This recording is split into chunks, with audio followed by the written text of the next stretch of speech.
welcome and welcome back. My name is Katyusha. We're talking about how to spend holidays alone in a healthy way. Magical, physical, rapturous, lyrical, higher than high.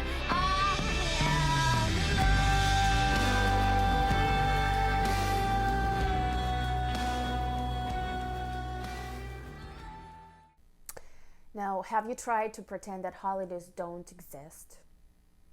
I have, but it's an illusion. They do exist. And you take your dog out for a walk on Christmas Eve, there's nobody around. It feels like the whole town is empty. Everyone is spending time with everyone and except you. You're the only loser, lonely person in the world. But it's also not true because there are so many lonely people, especially in cities like New York. Ironically, there's so many lonely people. And know that you're not alone in your loneliness, number one. You're not alone in your loneliness. Now, you have two ways to go about this. To actually connect, and I would suggest you to actually go ahead and connect to people. We need each other. Holiday is a great way to connect, so go ahead and connect. But if you're truly aligned and you're like, I will take this holiday for myself, it's also this video is not for you. If you're truly aligned and you're okay spending time with yourself, go ahead and do it. But if you choose to shut the blinders, go into the covers, and distract yourself with Netflix, for example, okay, this is what I want you to do. This is what I've done. I had a flu. Like the 25th was the worst day. I couldn't get out of bed. But then throughout the day I felt better, and I would pick my computer, the next day, the 26th, I would take my computer out. I wanted to watch a show, but the truth is I had this contraction in the middle of my chest, a feeling of unhappiness and feeling of loneliness and feeling isolated, wanted to connect, but didn't really have, I didn't have the capability to connect. You can always connect. There's no such thing, I don't have anyone. Create someone. You can. We'll talk about this later. But anyway, but it was so much easier to turn the favorite show and to be distracted once again. I'm very proud of myself. I've done it the healthy way.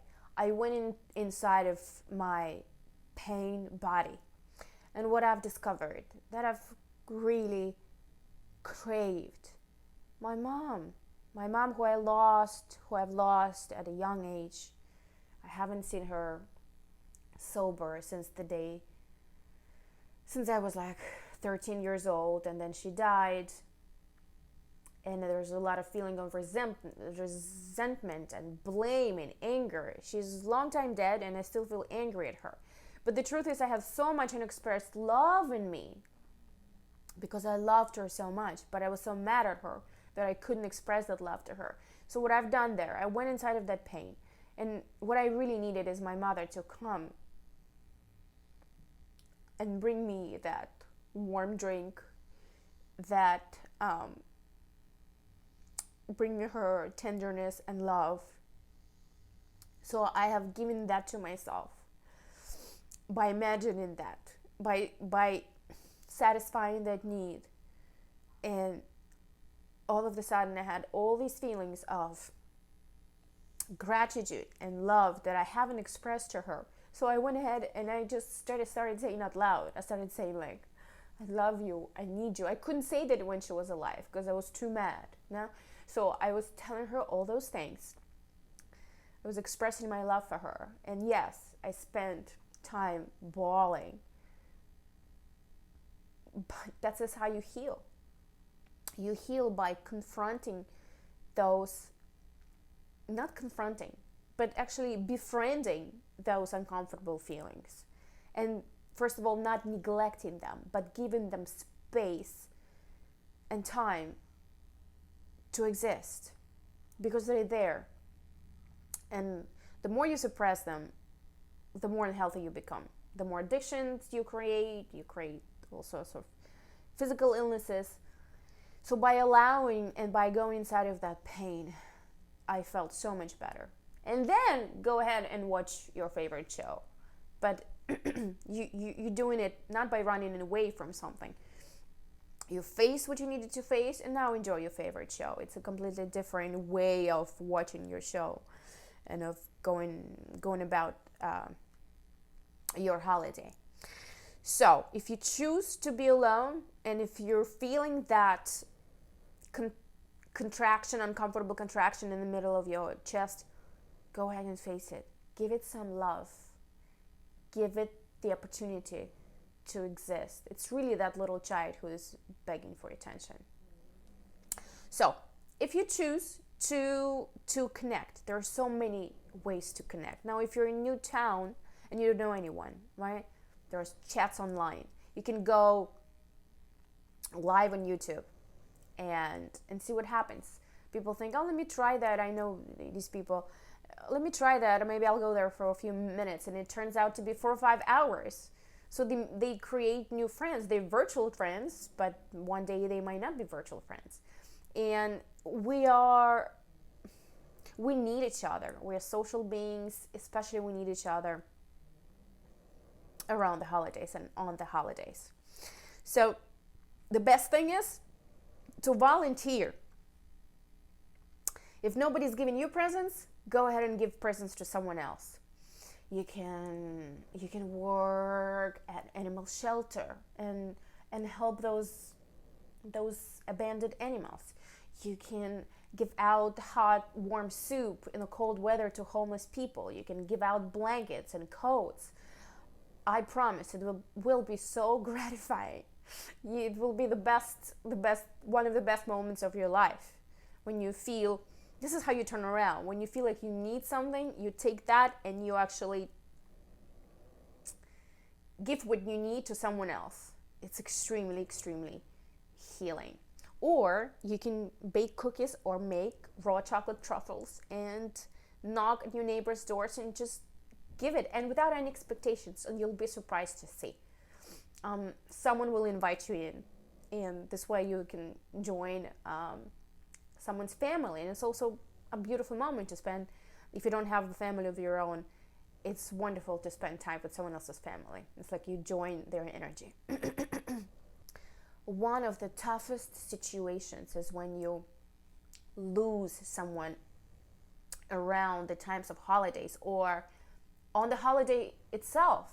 Let's say you lost someone on Christmas. It's a dear holiday to you. You've loved this holiday, but you lost your beloved one on the 25th of December or 4th of July or whatever holiday it is. How on earth are you going to enjoy that day, right? And it's a tough one. And take your time and grieve for as many years as you need. Usually 1, 2, 3 years. And then naturally people want to experience joy on that holiday, but they can't because they feel that by enjoying that holiday, you will betray your loved one. And so by suffering on that holiday, you will remain that connection and your faithfulness to your loved one. It's an illusion. And for this, I want you to do a simple exercise that you probably heard many times, but it works. You imagine yourself sitting on that cloud, looking down at your loved one, suffering year after year. Would you want that for him or for her or for them? Of course not. You would want them to feel joy. So now turn it around, and whenever you're ready, allow and feel that joy on that holiday. It's a tough one, but it's going to take time, and that's totally all right.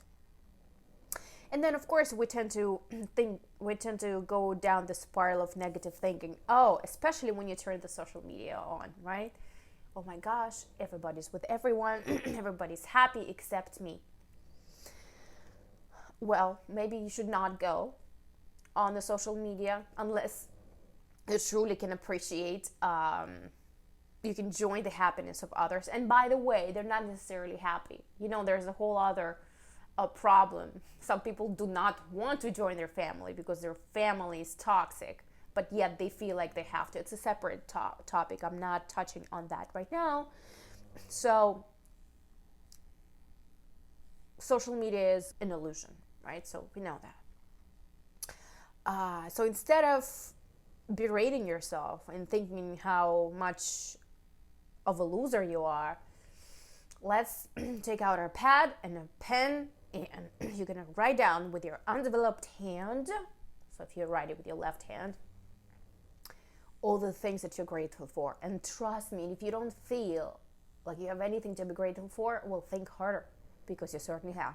You have a roof above your head, and those homeless people don't. You have 2 hands and 2 legs. You have ability to think. You have ability to feel. You can turn it around. You can think, okay, you know what? Next year, I can totally change it. If this time of the year I'm spending alone, what can I do next year? Or what can I do even now or tomorrow? You know, I can actually book a trip and go to the place that I've always wanted to go. I can give that present to myself. Or I can go to a spa and treat myself. I can give that present to myself. I'm self-sufficient. I'm self-authoring. I can do those things for myself. And if I need to open up my heart and learn how to connect with people better, then that's another commitment to make. And so, yes, gratitude journal. I love how this blanket feels between my legs. I love how my dog snores. I don't know if you can hear it.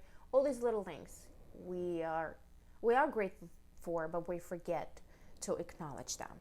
And that's it. My worthy ones, holidays matter. Don't pretend they don't exist, because they exist. Your desires matter, and I will see you in my next video. If you're not sick but alone, you're already doing better than me this year. But you see, I'm fine, and you will be fine too. All my love.